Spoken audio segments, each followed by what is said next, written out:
Finally गाउँ डाँडाको मन्दिर पनि आइसक्यो गाइस। यो सुटिङ हुने चाहिँ म चाहिँ अलरेडी आएँ त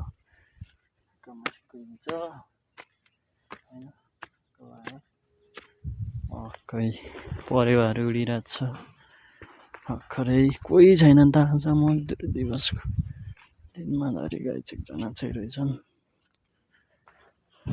यो चाहिँ के हो मन्दिरहरू धक्क लगाएर राम्रो राम्रो छ मन्दिरहरू चाहिँ गाइस। म चाहिँ ढक्क पछाडितिर जान्छु।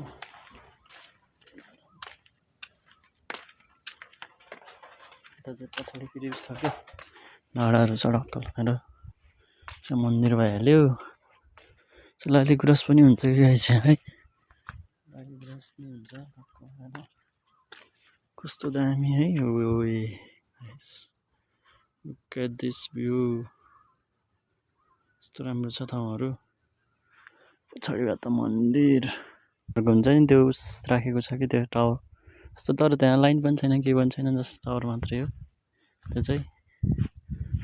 अनि त्यहाँ ठुलो ग्राउन्ड भयो नि त्यो चाहिँ धरहरा हो उता पछाडि धरहरा हो।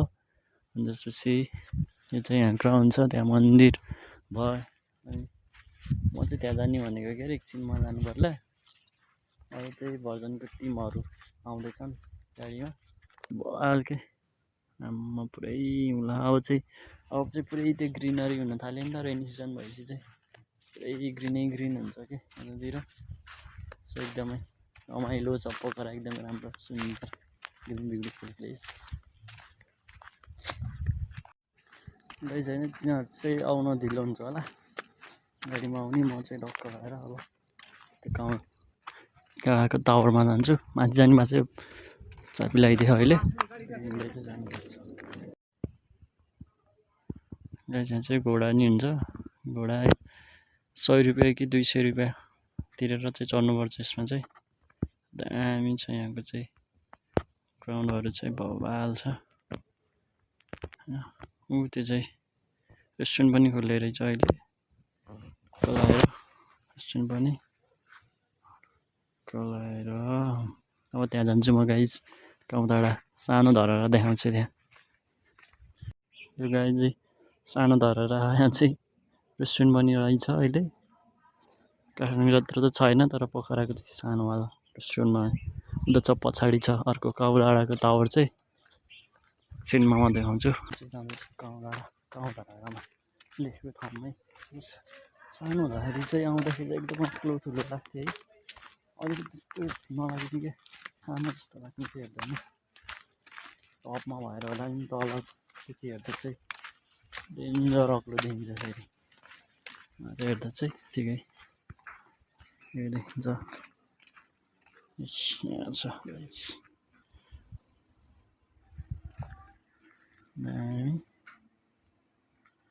उता जाम कि नजाम भइसक्यो। उता जाम कि नजाम भइसक्यो। यहाँ फर्किङ जग्गा साइड जाँदिनँ भन्ने सोचिरहेको छु। त्यो पनि जान्छु आउँदैछन् कि गाडीमा आउँदै होला। म त्यहाँ पुगेर फर्केर आउनु चाहिँ फ्याक्ट्री आइपुग्छन् होला पनि। बराङमा आइपुग्यो गाउँ डाँडाको सिडीमा टक्क लगाएर गाइस।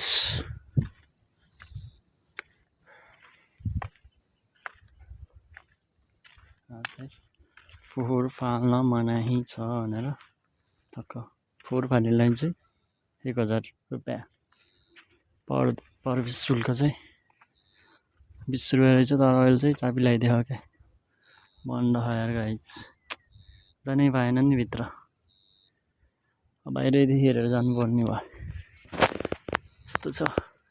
त्यहाँभित्र चाबी लगाइदिएको रहेछ। यहाँबाट चाहिँ यस्तो देख्छ भ्यू दामी दामी। ओफ भ्यू बवाल छ। यस्तो छ अहिले घाम नलागेर चाहिँ राम्रो देखिएन क्या। हल्का क्लाउडी भइरहेछ पानीहरू पर्ला जस्तो भयो नि। मौसम क्लियर नै छैन क्या। अस्ति नैमा आउँदा चाहिँ यो सब थियो नि त। अहिले बर्खा लगाउनु थालेपछि फेरि बल्ल हरियो हुँदै गयो दामी। अब यो गाइस होइन म चाहिँ अब फर्किन्छु मान्छे यहाँ छैन अब। भित्र जाउँ भनेको बन्द रहेछ। कहिले खुल्छ, धेरै नै भयो बन्द भएको त भन्नु सुन्थेँ। कहिले काहीँ त खोल्छु कि भनेको खोल्दैन। अब फर्किन्छु गाइस, अघिको मन्दिरमा जान्छु। टक्क मन्दिरमा गएर अब सुटिङ गर्नुपर्छ, भजनको सुटिङ छ। त्यो सकिएपछि घरतिर जानुपर्छ। आज मजदुर दिवस हो गाइस, त्यो पनि मिडियामा चाहिँ छुट्टीमा हुने क्या। छुट्टीको बेला चाहिँ धेरै जस्तो सुटिङहरू हुन्छ, कार्यक्रम हुन्छ, त्यो भएर चाहिँ छुट्टी खासै मिल्दैन। अरूहरूले चाहिँ सोध्छन् होला छुट्टी हुन्छ भनेर हप्तामा एकचोटि, तर महिनामा एकचोटि नि हुन्न गाइस। कहिले काहीँ त जहिले यताउता हिँडिराख्नुपर्छ। यो घाँसहरू चाहिँ कस्तो दामी के, तल जाने भर्याङ पनि छ कि, अन्त तल घर पनि छ। यहाँदेखि तल जाने हो कि त्यो अघि ठाउँमा यस्तो घाँसहरू, तल पुरा जङ्गलहरू हो। जाने चाहिँ तलको बाटो। यहाँ चाहिँ अस्ति नै लाली गुराँस थियो गाइस, अहिले चाहिँ छैन, सब सकिएछ। यो भएर सुटिङ गर्नु चाहिँ अलरेडी सबैजनाहरू आउनुभएछ। अझै हुनुहुन्छ, कोही हिँड्दै कोही गाडीमा आउनुभएछ होला सायद चाहिँ है। जानु पऱ्यो।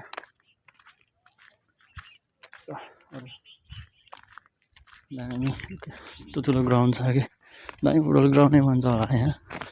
ट्याक्क गऱ्यो भने त मन्दिर बनाउने के भनिरहेको थियो यहाँ। स्ट्याचुहरू अहिलेसम्म केही छैन, कति वर्ष भइसक्यो। के खास कुरा बुझ्ने गाह्रो छ गाइस। आज चाहिँ कोही छैन है, मान्छे टक्क कोही आउँदैन आएको के हो खाली छ।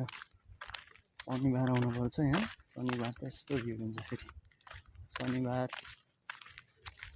बेलुका हुन्छ होला सायद, अहिले चाहिँ छैन। अहिले छैन, त्यही पनि घोडाको नजिक जानु मन लाग्थ्यो। हान्छ कि भन्ने अर्कै फेरि नजिकदेखि। यो के सबैजना आउने यसमा चढ्ने गर्छन् क्या। कति धेरै गीतमा धरि यही घोडा छ के। अस्ति हाम्रो त्यो पिरतीको घाउ भन्ने गीतमा धरि यही घोडा युज गरेको। यसमा चढेर ट्याक्क बनाउने झुप्रीहरू। घोडा जहिले यहीँ हुन्छ फेरि यो घोडा। आइसकेछन् भनेको त आउँदैन आएछन् गाइस। कुर्दा दुईजना चाहिँ आइसकेछन् क्या। त्यो बाजेको नातिहरू कि तिनीहरू अहिले त्यहाँ भजनमा ताली हान्छन्। जस्तै ढिलो गऱ्यो भने यार 11 बजी भनेको बाजी बज्न लागिसक्यो।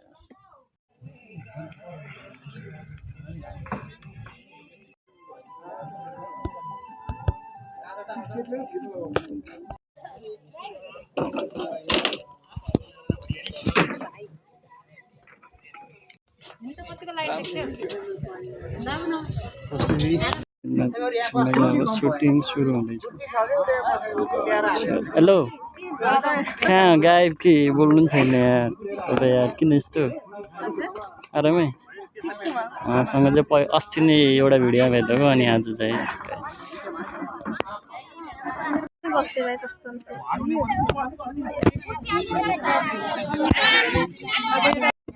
अझै धमिलाउँदैछन् है। अझै कसरी राख्ने भनेर भन्दैछ। म त्यहाँ बसिरहेको छु।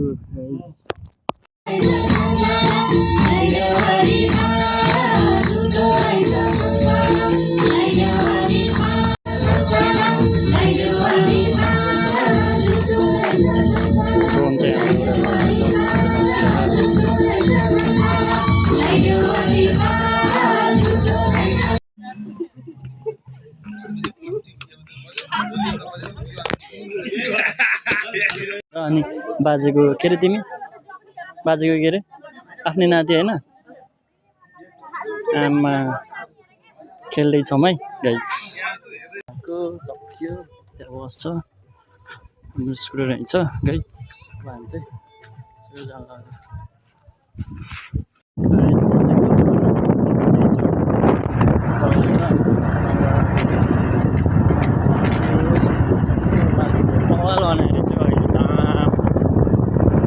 नेक्स्ट लेभल छ कि यस्तो बवाल छ है तल फेरि यस्तो ओह्रालो है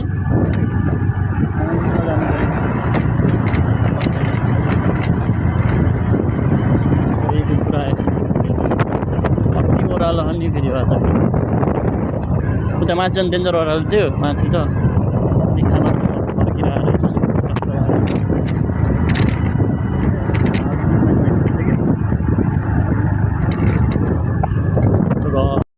खतरनाक काँडाको ओह्रालो चाहिँ मलाई यो लाग्छ कि कस्तो खतरा ओह्रालो चाहिँ घोडाहरू चलाउनु परिरहेको है दामी हो कि यहाँको ओह्रालो यस्तो हो कि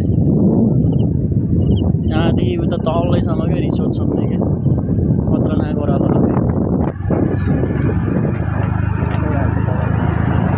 अगाडि मात्र ब्रेक हालिरहेको छु क्या कस्तो भइरहेको यहाँ खतरा यहाँ तापु रिसोर्ट जान्छ ओह्रालोले झार्ने ट्राई गरिदिरहेको छु अरे लेट्स सी के हुन्छ हेरौँ है ओह्रालो चाहिँ यो चाहिँ गाउँ रिसोर्ट टापु चाहिँ नयाँ खोलेको हो हुन त 1-2 वर्ष त बढी भइसक्यो खोलेको यो ओह्रालो चाहिँ एकदम खतरनाक लाग्छ क्या मलाई जहिले आउँदा नि यो ओह्रालो चाहिँ हिजो गर्छ होइन त्यो हेर्नु अब सिधै गएर उता उस रहेछ यहाँ सिधै गयो भने त गयो नि गाइस सिधै कुकुरतिर होइन अनि यहाँ नि यस्तो मोड छ है फेरि ए एउटाले झारतिर यार मैले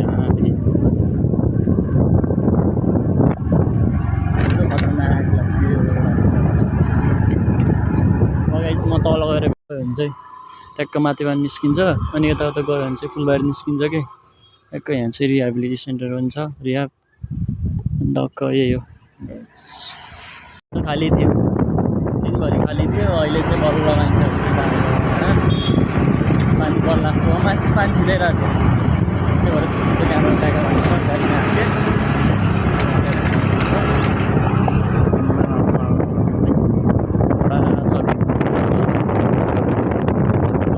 मजा आउँछ जस जाँदाखेरि चाहिँ पछाडि स्कुटर पनि भन्ज्याङ भएन यताबाट चाहिँ माथि पनि जान्छ यता चाहिँ गुम्बा जान्छ म चाहिँ बिच बाटोमा छु होइन